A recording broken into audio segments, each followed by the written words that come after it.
Bueno, buen día a todos. La charla que les vamos a presentar hoy se denomina Identificación y Análisis de Filamentos Cosmológicos. Estará eh, dada por Luis Pereira. Luis Pereira es egresado de la Facultad de Ciencias Exactas, Físicas y Naturales de la Universidad Nacional de San Juan y doctorado en la Universidad de Córdoba. Actualmente trabaja en el IATE, que es el Instituto de Astronomía Teórica y Experimental, con una realización de una beca postdoctoral. Así que, bueno, Luis, buen día, cuando quieras, arranca. Hola, muchas gracias, Cristian, y muchas gracias a los organizadores del ciclo. Bueno, me alegra estar acá y compartir porque veo que hay muchos compañeros y bueno, ex compañeros. Bueno, les voy a contar básicamente mi trabajo de doctorado, el cual realicé bajo la dirección del doctor Manuel Merchán, acá en el Observatorio de Córdoba. Y bueno, colaboré también tengo otros colaboradores del grupo de estructura en gran escala, que son, bueno, Mario Agustín, Gro, Fede Stasicin, o Dante Paz y Agustín Rost. Así que, bueno, esta es más o menos el esquema de la charla. No, no me quiero detener mucho acá, así que solamente está a modo de resumen de lo que vamos a ver. Entonces, pasemos directamente a la primera parte, que es la introducción. Para la introducción, bueno, elegí estas dos imágenes, que son dos observables del universo. O sea, en el panel a la izquierda, en la parte superior, tenemos el fondo cósmico de microondas, el cual puede verse, es como un mapa de todo el cielo, es un mapa de temperatura. Aunque parezca que es inhomogéneo por los colores, los rojos y los azules, el mapa es casi homogéneo, o sea, la temperatura media es aproximadamente de 2,7 kelvins, que corresponde a una radiación de cuerpo negro. Y bueno, la diferencia entre los píxeles más azules y más rojos es muy pequeña, es del orden de 10 a la 4, 10 a la 5. Entonces, lo que estamos observando es un universo pristino que era prácticamente homogéneo. Luego, bueno, a la derecha de la imagen tenemos, es un gráfico de alfa, de ascensión recta contra redshift, que es bueno, básicamente es el eslogan, que es un relevamiento de galaxias. Acá nosotros nos encontramos en el centro del círculo este, y radialmente tenemos el redshift. Bueno, como puede verse, los colores representan la densidad de galaxias, las cuales estas galaxias trazan la distribución de materia oscura subyacente que está acá. Puede verse que hay distintas estructuras, ¿no es cierto? Tenemos algo que, eh, parece un filamento, después tenemos regiones más tipo cúmulos, después tenemos, no sé, grandes regiones vacías que no se encuentran casi objetos. Entonces, esto es como, o sea, una analogía sería como tenemos la imagen de un universo eh, primordial, casi homogéneo, y en la actualidad vemos distintas clases de estructuras, cómo las galaxias se han ido agrupando. Entonces, un poco la estructura en gran escala, una de las preguntas que intenta responder es cómo evoluciona ese universo en general, o sea, cómo llegamos a formar estas estructuras.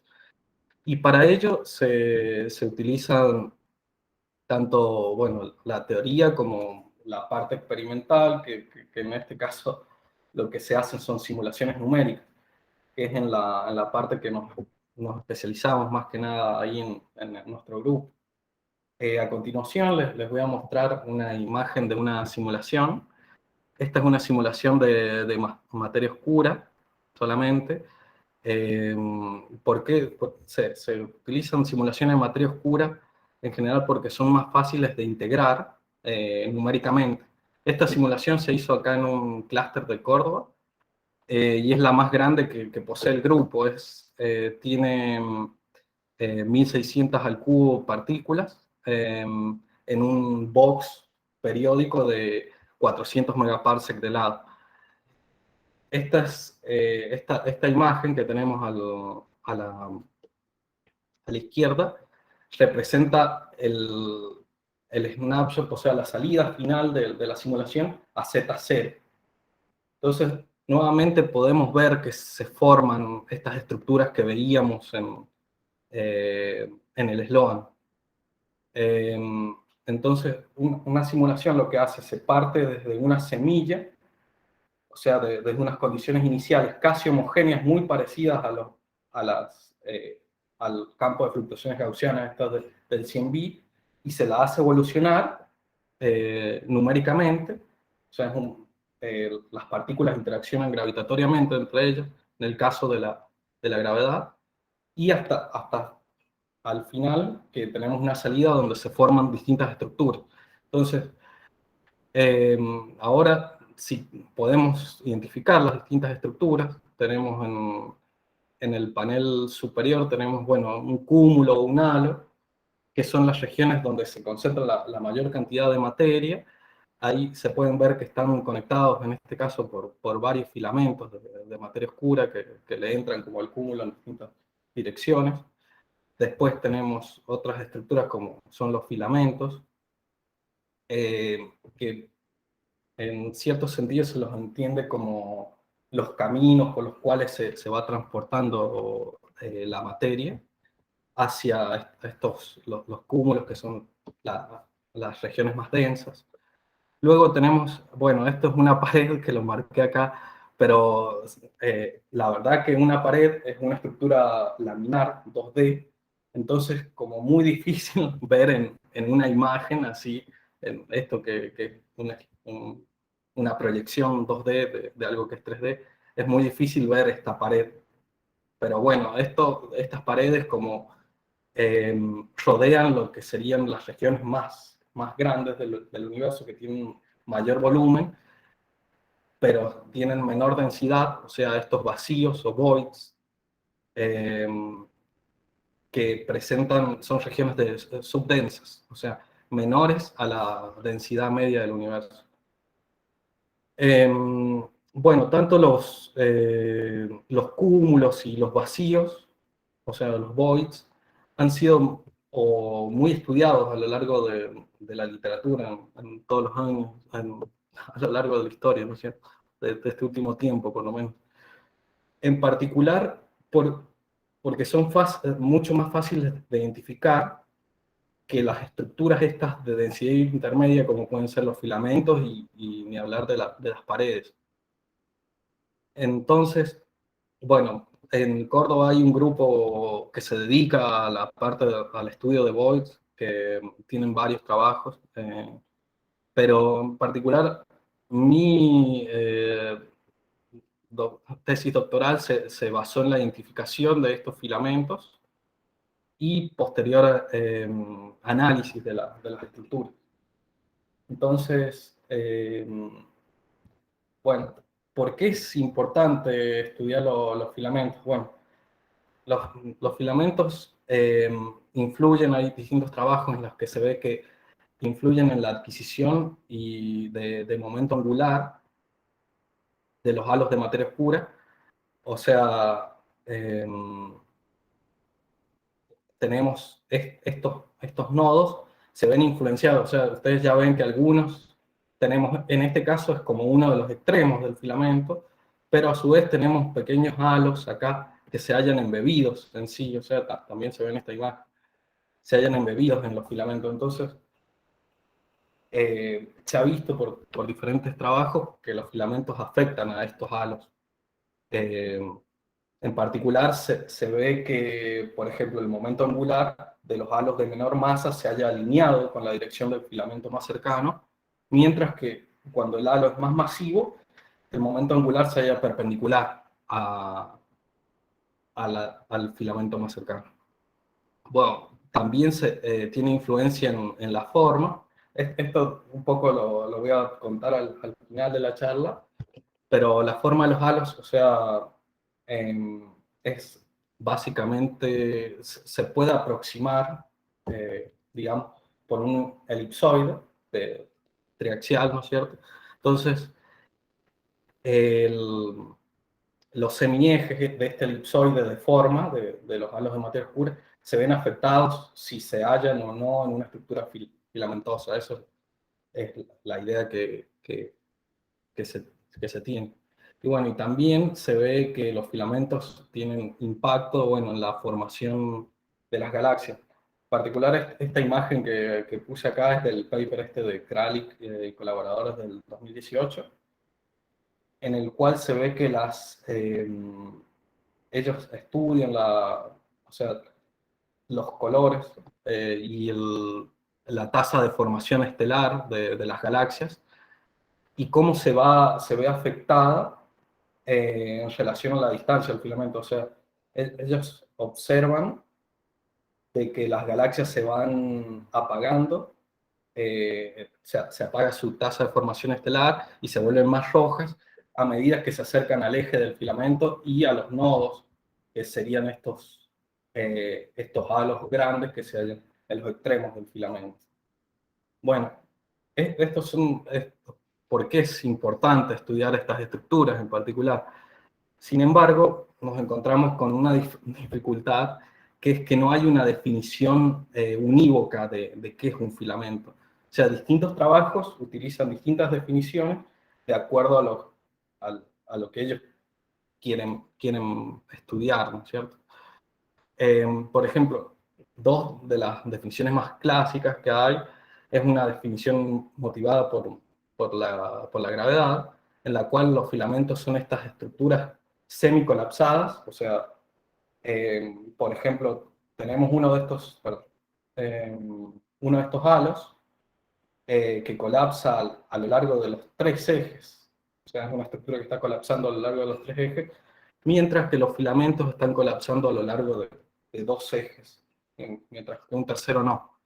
Y bueno, una pared colapsa a lo largo de uno de los ejes, más rápido que los otros dos.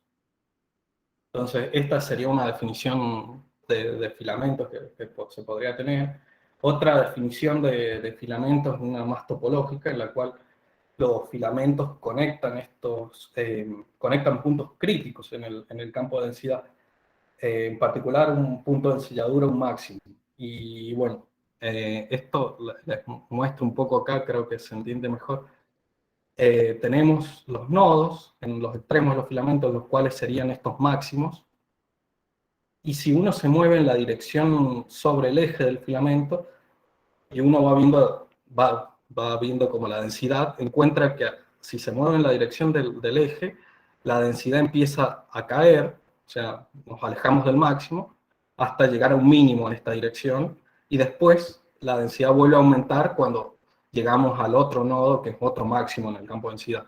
Sin embargo, cuando nos movemos en la dirección perpendicular al eje del filamento, estamos en una región subdensa, que es un void de estos vacíos, y la densidad es mínima. Entonces, cuando nos movemos hacia el eje del filamento, se hace máximo. Entonces, por eso esto de punto de ensilladura, punto silla. O sea, tenemos de máximo a mínimo en esta dirección y de mínimo a máximo en esta otra. Entonces, bueno, este es el método de este algoritmo, se llama Disperse, de Soubise y colaboradores del 2011. ¿Cuál es uno de los códigos más usados hoy por hoy para el estudio de filamentos? Bueno, acá en los triangulitos representan ahí los máximos, y las cruces estas verdes, los puntos de ensilladura, eh, para que se vea. Bueno, nosotros, en particular para nuestro trabajo, usamos otra definición distinta. O sea, apoyados en los trabajos de Kohlberg o de Martínez, nosotros pensamos a un filamento como un puente de materia que conecta estos cúmulos, estos halos de alta densidad, estos picos de alta densidad. ¿Por qué nos motivamos a hacer una nueva definición y no usar estas anteriores? O sea, en particular, queríamos hacer un algoritmo que pudiera ser aplicado tanto en simulaciones numéricas como en catálogos de galaxias. Si uno, o sea, por ejemplo, el método anterior, que calcula los puntos críticos en un campo de densidad, o sea, imagínense ustedes que tienen un catálogo de galaxias, los cuales el catálogo de galaxias ya a veces es irregular, tiene huecos, tenés problemas con los bordes del catálogo. Entonces, calcular un campo de densidad de eso, que es bastante irregular, no es tan sencillo, o sea, o es más difícil de calcular ese campo de densidad. Entonces, como que los otros métodos se vuelven más difíciles de aplicar en las observaciones en particular. Entonces, buscábamos eso, por un lado, que pudiéramos hacer un algoritmo que sea aplicable en simulaciones y en catálogo, y otra que sea simple y tenga la mínima cantidad de parámetros libres, que es lo que uno quisiera. Entonces, bueno, no les voy a contar mucho el algoritmo, sino les voy a decir que está basado en dos técnicas en particular. Una es el FOF, o Friend of Friends, o algoritmo amigo a los amigos, el cual es una técnica muy usada para la identificación de grupos. En, es una técnica de percolación que se usa mucho en astronomía, en la cual se van linkeando las galaxias o las partículas y se van formando estructuras, o sea, los grupos estos o los cúmulos, se pueden ir identificando con este fósforo. Y otro de los pilares del método que usamos es un algoritmo que es tomado de la teoría de grafos, que se llama Minimal Spanning Tree o árbol recubridor mínimo, el cual lo que hace es linkear, o sea, linkear estas estructuras, estos nodos, o sea, lo que vamos a hacer es ir linkeando estos halos de materia oscura, formando este árbol, y después lo vamos a ir recortando y sacando las distintas ramas del árbol como filamentos. O sea, es lo que vamos a ir haciendo. Entonces, bueno, les muestro ahora una región, un cubito de la simulación esta de 1600 al cubo. Acá están, bueno, están los datos de la simulación, 1600 al cubo partículas, en un box de 400, y bueno, la masa por partícula de la simulación es de 1.18 por 10 a la 9 masa solar. Entonces, al final nos quedamos con un identificador que tiene esta cantidad de parámetros que son, por un lado tenemos uno de los parámetros, bueno, que nos vamos a basar es que vamos a ir linkeando los halos de materia oscura tienen una sobredensidad. Sobredensidad es la densidad del, del objeto dividido en la densidad media de la simulación. Entonces, de una sobredensidad de 200, luego nos vamos a restringir a filamentos que se hallan en una zona de densidad intermedia, o sea, la idea de este parámetro es evitar esas regiones void, vacías, que casi no hay filamentos. otra cosa que hacemos es podar el árbol ir recortando las ramas eh, menos, o, eh, menos significativas, que son las más cortitas. Y otro parámetro importante es el de la masa de corte que usamos en el primer trabajo que hemos hecho. En particular, se eligió una masa alta, esta de 10 a la 14 masas solares. Bueno, ahora en el panel de la inferior derecho se ve, por ejemplo, hay tres tipos de filamentos marcados por los tres colores. En rojo tenemos los filamentos que unen cúmulos de 10 a la 14, o sea, en uno de los extremos hay un halo de 10 a la 14 y en otro también hay otro halo de 10 a la 14. Luego en verde tenemos un filamento que tiene en uno de sus extremos un halo de 10 a la 14 solamente, en el otro de los extremos ya tiene otro halo de otra masa. Entonces, y los azules no tienen un halo de 10 a la 14 en sus extremos, tienen masas menores. Entonces, por esta misma definición les llamamos tipo 2 a los que tienen dos halos de 10 a la 14 en sus extremos, filamentos tipo 1 a los que tienen un halo de 10 a la 14, que serían los verdes, y filamentos tipo 0 a los que no tienen ningún halo de 10 a la 14 en sus extremos, que serían los azules. En particular, en nuestro trabajo nos vamos a concentrar en los rojos, pero a continuación les muestro las distribuciones de longitud y, y la distribución de masa de los filamentos estos. Bueno, identificamos del orden más o menos de 18.000 filamentos en un rango de longitud entre 10 y 100 megaparsec, y ahí están los números, bueno, 530 tipo 2, 1000 tipo 1, y el restante son los tipo 0, que eran los azules. Tenemos en el panel izquierdo, está la distribución de longitud. Como puede ver, se halla dominada por o tenemos gran cantidad de filamentos cortos, o sea, esto nos está diciendo que hay muchos filamentos cortos y pocos filamentos largos.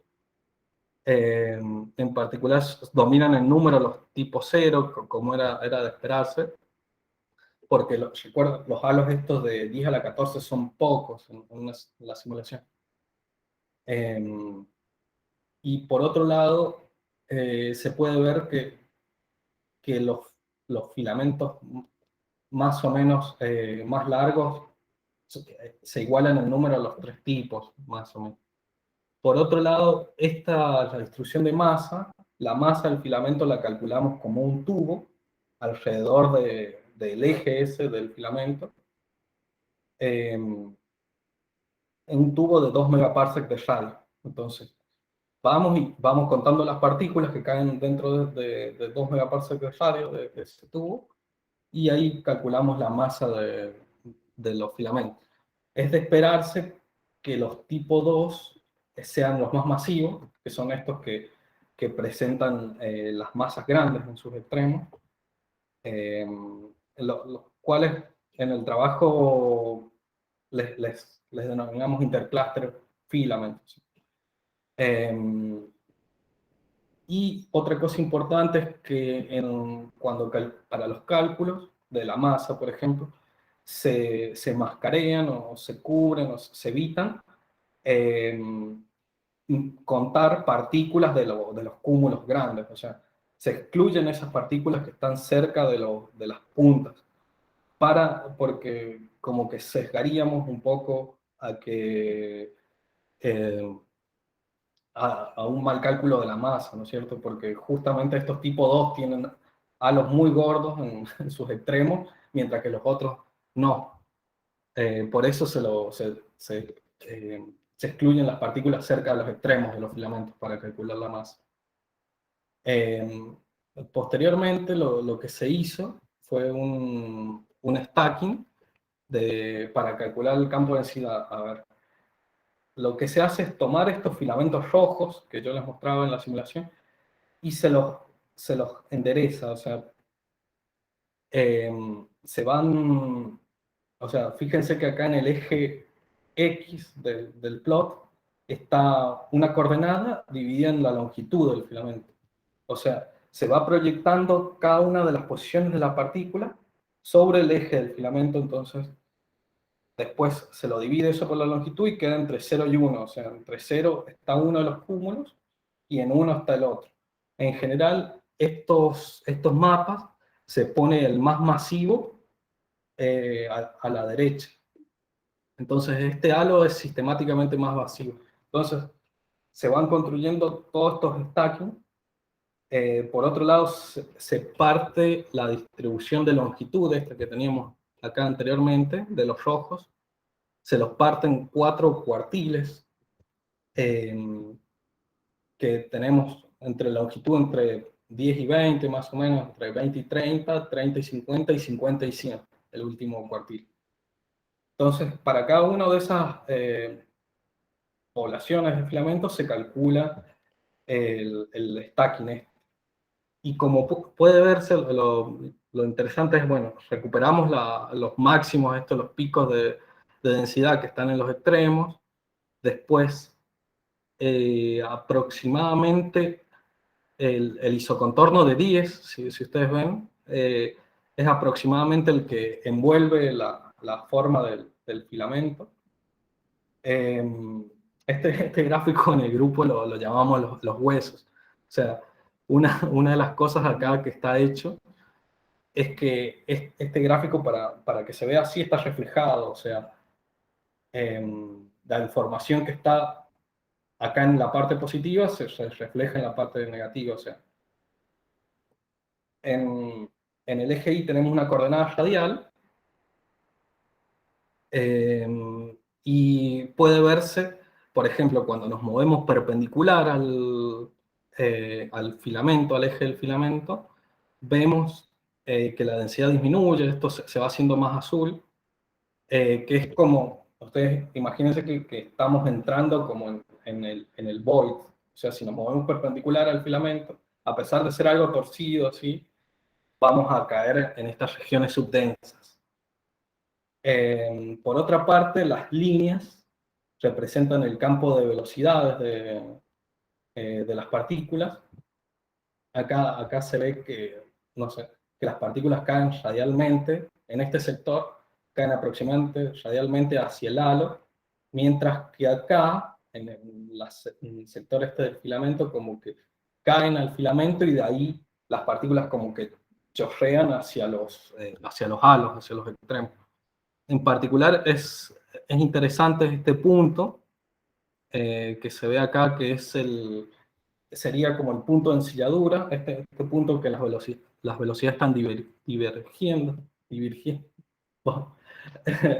hacia los extremos, sería como el punto de ensilladura en el campo de velocidades.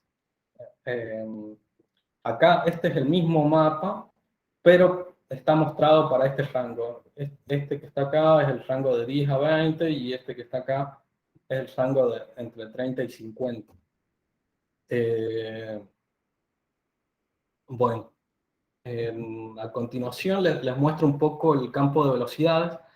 En particular, esta es la componente paralela.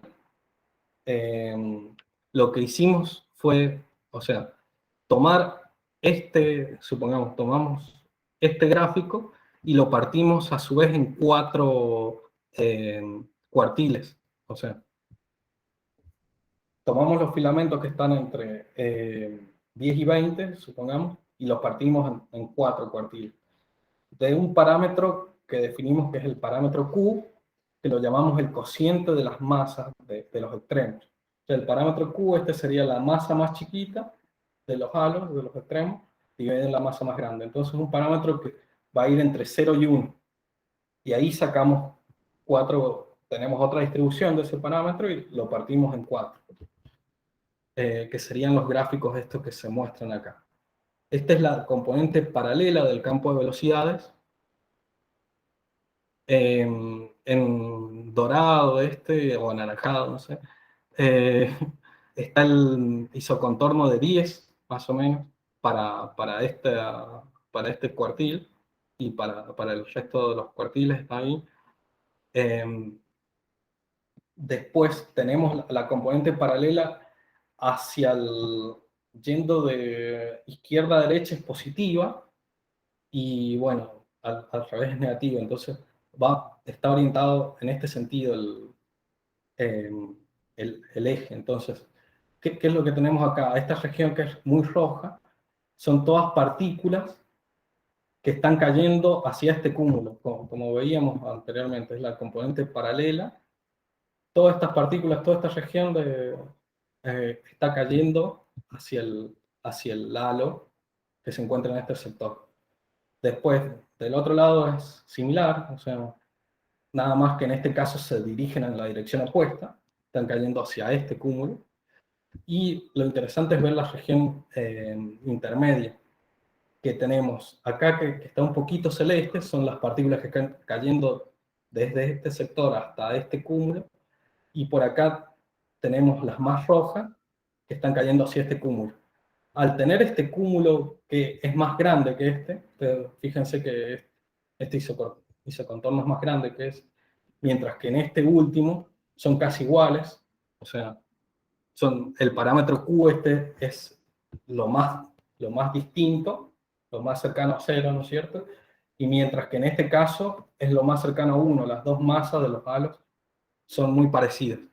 Entonces, lo interesante es acá la posición más o menos de este punto blanco, que sería el punto de ensilladura que veíamos recién, que es, o sea, si una partícula estuviera ahí, no sabría, está como en un equilibrio inestable que no sabría si ir para un lado o para el otro. Es el punto donde está en cero, está en blanquito. Eh, y bueno, se puede ver esta tendencia, o sea, a medida que el Q va aumentando, acá tenemos cercano a 1, ese punto se va moviendo hacia el centro. O sea, si tenemos los dos halos de la misma masa, es esperable que el punto de ensilladura esté en el centro de los dos. A pesar, bueno, tenemos toda esta, o sea, uno podría pensar que el filamento es algo recto así, pero en realidad no, es una cosa media curva. Por eso, a continuación les muestro cómo da para los cuatro cuartiles de longitud y los cuatro cuartiles estos del parámetro Q, cómo dan la distribución. Tienen, como se ve, bastante error en las mediciones, pero se puede ver la tendencia esa que antes les mencionaba, que a medida que las masas de los extremos de los filamentos se hacen similares, el punto de ensilladura se mueve hacia el centro del filamento. Y esto es uno de los resultados más lindos que tuvimos del trabajo, porque fue como nosotros identificamos, toda la identificación de los filamentos está hecha en composiciones, o sea, nada involucra campo de velocidades ni nada. Entonces, poder recuperar como la posición del punto de ensilladura en el campo de velocidad, en los filamentos como que fue como un buen resultado. Bueno, a continuación les voy a contar lo que estamos haciendo últimamente, que es un poco el trabajo es ver, estudiar las alineaciones de los halos de materia oscura. En particular les voy a mostrar los resultados con la forma, lo que estamos viendo con la forma. En momento angular hicimos unas pruebas, pero bueno, no las saqué de la charla. Y en particular vamos a estudiar las alineaciones de los halos de materia oscura utilizando una herramienta que es la función de correlación anisotrópica. Entonces, que ya les voy a ir contando qué es más o menos cada cosa. Bueno, primero hay que definir las muestras.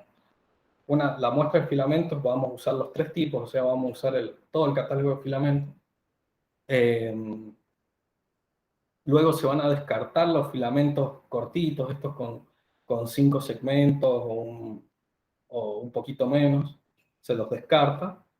Eso es más o menos, representa, es como si cortaras en longitud aproximadamente en 2 megaparsecs, más o menos. Luego, bueno, nos limitamos de nuevo a filamentos con longitudes menores a 100 megaparsecs, y lo que en este caso le calculamos la masa por unidad de longitud, que le llamamos mu al parámetro, que es la masa del filamento, esta que les había mostrado, la distribución anteriormente, dividida en la longitud del filamento. Entonces, esto lo hicimos porque queríamos comparar con otros identificadores, en particular con este que les había mencionado, con el Disperse, que entonces, como los identificadores de filamentos son distintos, por lo menos que las propiedades de los filamentos que cada uno obtiene sean similares para poder comparar las dos identificaciones. Y bueno, la muestra de halos, ahora se van a asignar los halos a los filamentos dentro de un tubo de 2 megaparsecs se asignan los halos a los filamentos, se excluyen los halos que se encuentren cerca de los extremos, a un radio virial de los extremos de los filamentos, los nodos estos. Y bueno, el rango de masas que voy a estar mirando es entre 10 a la 12 y 10 a la 14. Entonces, bueno, estas eran las dos propiedades que íbamos a observar. Íbamos a ver la alineación.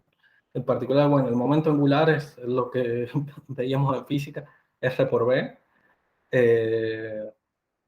Acá, este elipsoide representa esquemáticamente lo que es un halo, pero es muy, muy esquemático el elipsoide ese. Bueno, y otra cosa que vamos a estudiar es la forma, que lo que se hace es calcular un tensor de inercia con las partículas de materia oscura, y ese tensor se lo diagonaliza.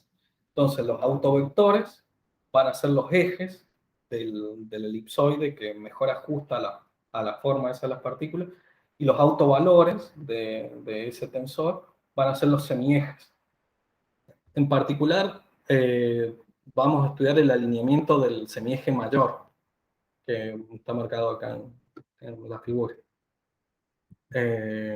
Y ahora, bueno, la herramienta que vamos a usar, que es la función de correlación halo-partícula. Bueno, una función de correlación es una herramienta estadística que, bueno, que mide la probabilidad de encontrar una partícula a una distancia r de un centro, ¿no es cierto?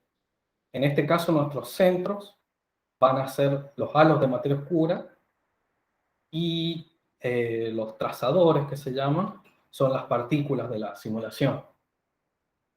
Entonces, parece algo medio complicado de hacer, pero quédense con la ecuación de abajo, esta que dice data, DD es data, sobre data random.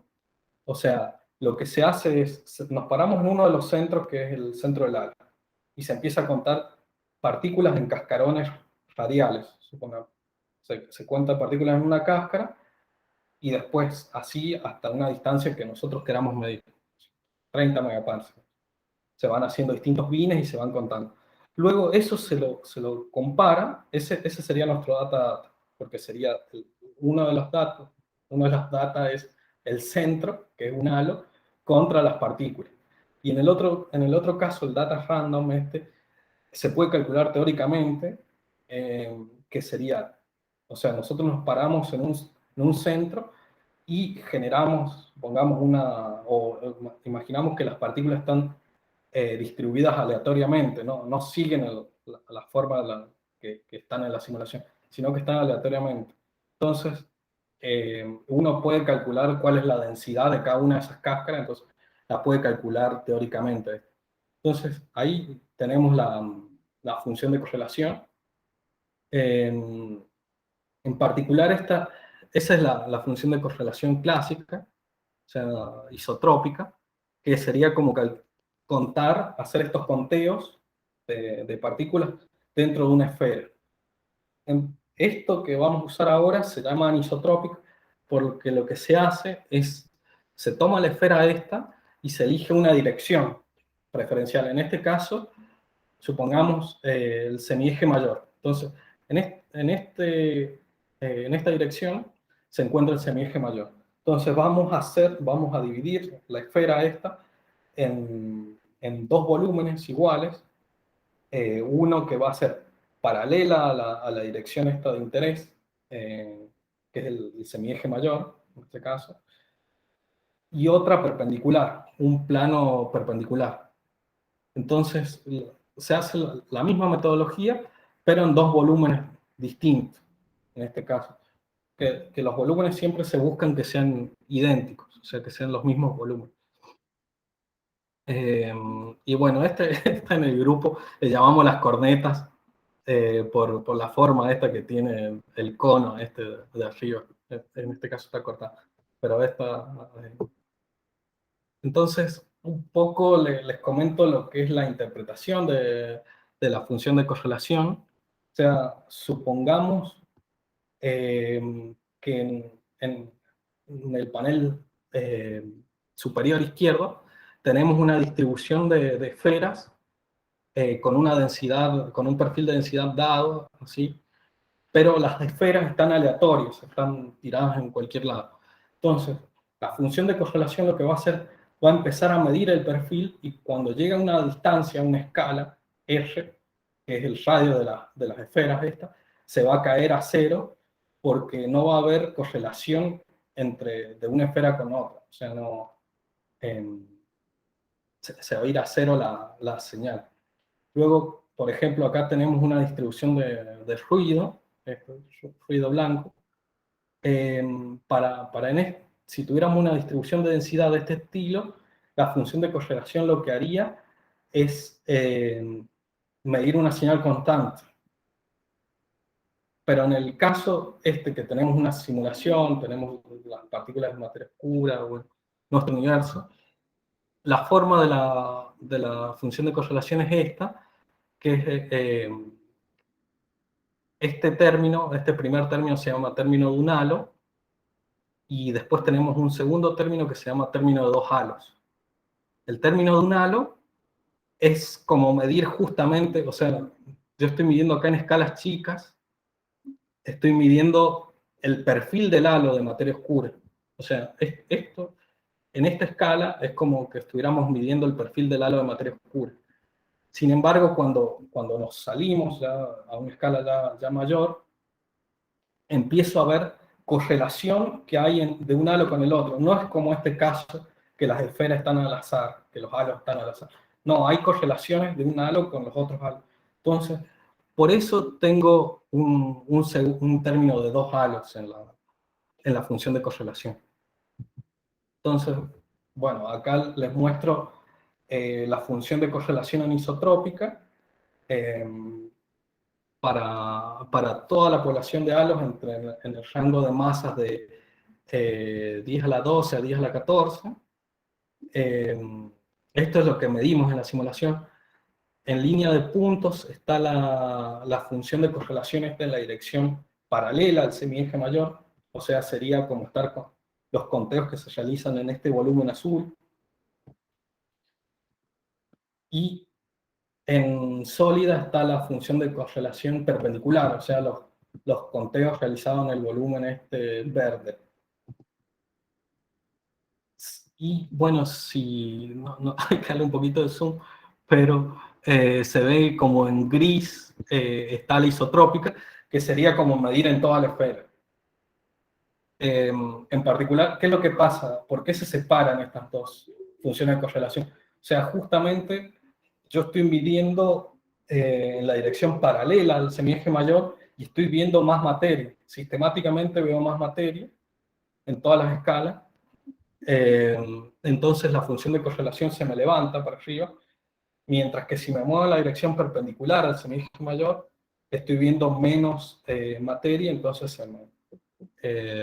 se baja por debajo de la isotrópica.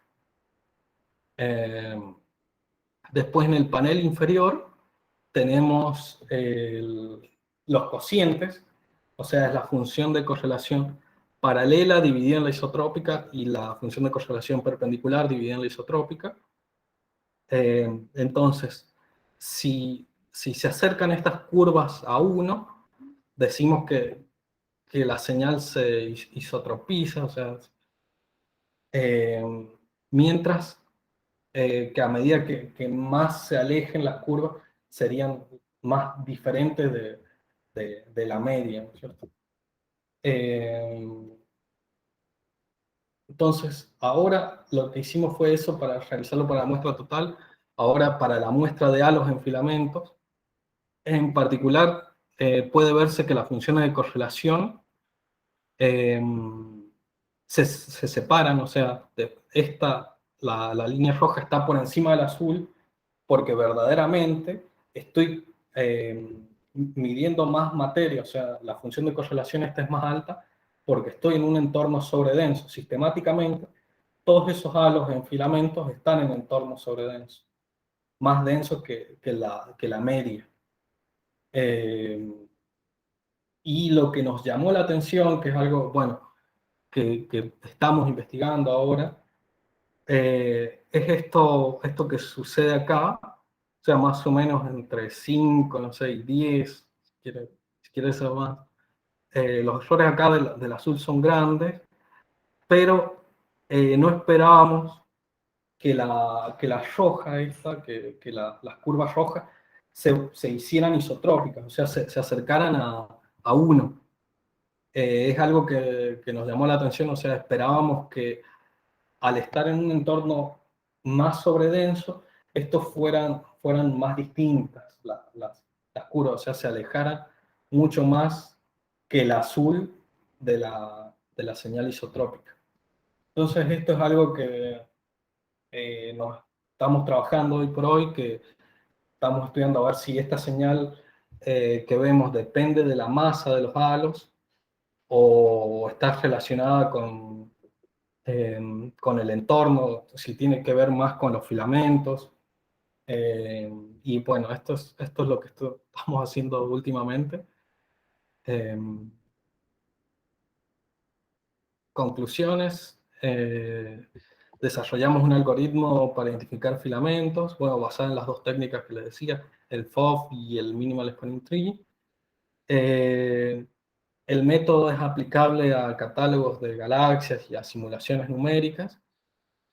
Y bueno, uno de los resultados que les mostré es que sin imponer, bueno, ninguna restricción en el campo de velocidad, recuperamos la posición del punto de ensilladura, este sobre el eje del filamento, y estudiamos la correlación de ese punto con el cociente de las masas, este parámetro Q que habíamos definido.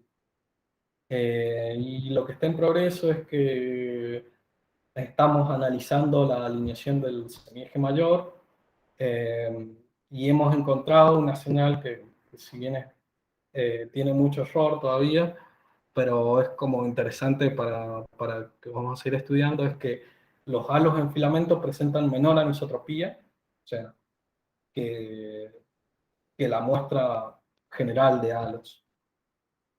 Y bueno, eso es todo. Muchas gracias. Eh, de la bibliografía y si tienen preguntas, espero que se haya entendido.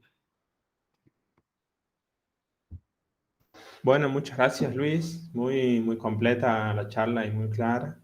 No sé si alguien quiere hacer alguna pregunta o algún comentario.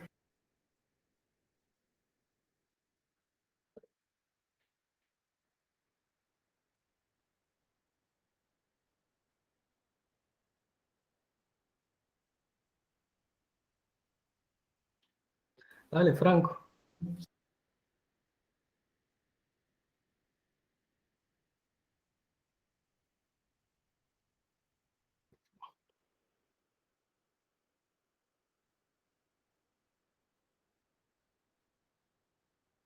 El formulario ahí lo copiamos en el chat para que lo puedan completar.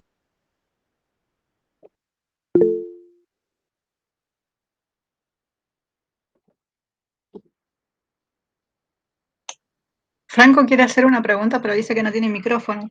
Que la escriba, ¿sí? Escribíla, sí.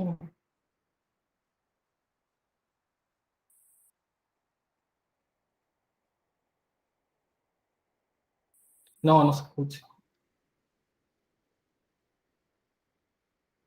Eh, Escribíla, Franco, y ahí la vemos.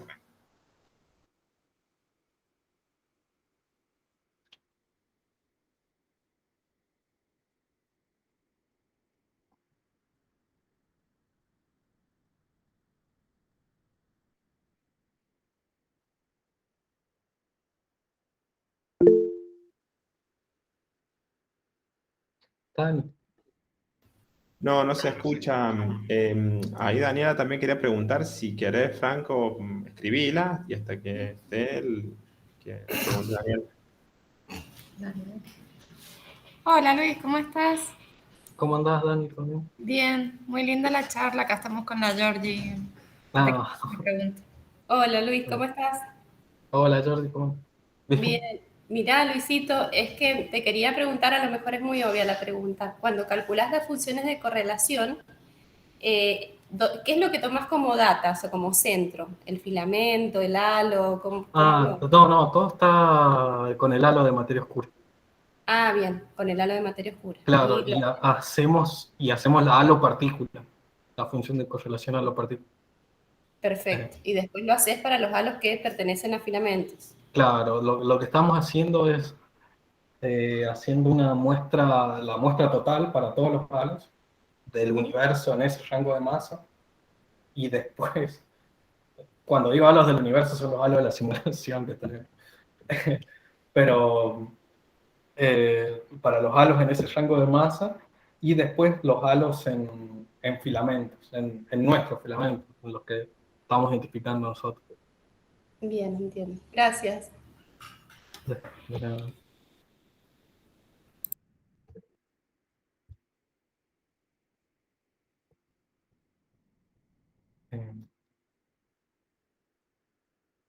eh, Ahí está la pregunta de Franco, que dice que quiere preguntar sobre la influencia de los campos magnéticos en todo el estudio que hicieron, si es totalmente despreciable con los efectos gravitatorios o si hay otra razón. no, no hay mucho estudiado de campos magnéticos, eh, pero suponete, o sea, a ver, nosotros trabajamos con simulaciones de materia oscura pura, o este trabajo. Eh, ¿qué es lo que tenés? O sea, la materia oscura, como es materia que se llama no colisional, vos lo único que tenés que hacer es el código que ya, ya está hecho, no sé, las hace evolucionar gravitatoriamente. Entonces lo único que se usa es la gravedad, o sea, la ley de Newton para evolucionar las partículas. ¿Qué es lo que eso, por un lado, está bueno porque como que podés hacer tu simulación en un tiempo razonable? El tema es si le pones gas, eh, el gas ahí ya tenés que usar o sea, el gas ya sufre shock, ya tenés el enfriamiento, todo eso. Entonces ya en una simulación hidrodinámica vos tenés muchos más procesos físicos. Eh, y uno de esos podría ser el campo magnético. No hay muchas simulaciones que introduzcan el campo magnético porque como que no se sabe mucho cómo afecta, ¿viste? Entonces, nosotros en este trabajo nos hemos limitado a simulaciones numéricas de materia oscura. Y las hidrodinámicas todavía no hemos explorado mucho. Otra técnica que se suele usar mucho en simulaciones, Franco, es como vos agarrás, por ejemplo, el boxito ese que mostré, que giraba, qué sé yo, vos podés agarrar ese box en la simulación y resimularlo con gas. O sea, vos tomás ese cubito y lo resimulás de nuevo con gas, metiéndole gas, y ahí vas a ver, y le podés meter campo magnético en la resimulación.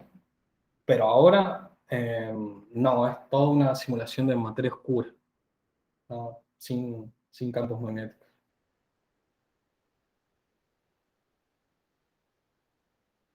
Dale, gracias. Sí. Sí, Daniel. Luis, otra pregunta. ¿Podrías aplicar todo tu trabajo a un catálogo que sea en 2D, por ejemplo, en lugar de 3? Sí, se podría. Es- A ver, hoy por hoy está lo del la colaboración esta ay, se me fue el nombre, del Vera Rubin, que Sí, por ejemplo son, lo que se tiene son como rodajas en Redshift fotométricos, se va a tener en el futuro, todavía no sale. Eh, entonces sí se podría aplicar algo 2D, ajá, adaptar todo, sí. Eh, entonces vos suponete tenés una porción con un redshift medio dado, identificás ahí, vos sabés que todo está más o menos ahí, eh, tiene el mismo redshift, te identificarías ahí 2D, suponete. bien. Pero habría que pensarlo bien y adaptar varias cosas, no sé. Ujú. Bueno, lo charlamos bien después entonces. Bueno, dale, bueno, Gracias, Luis. bueno, tenemos.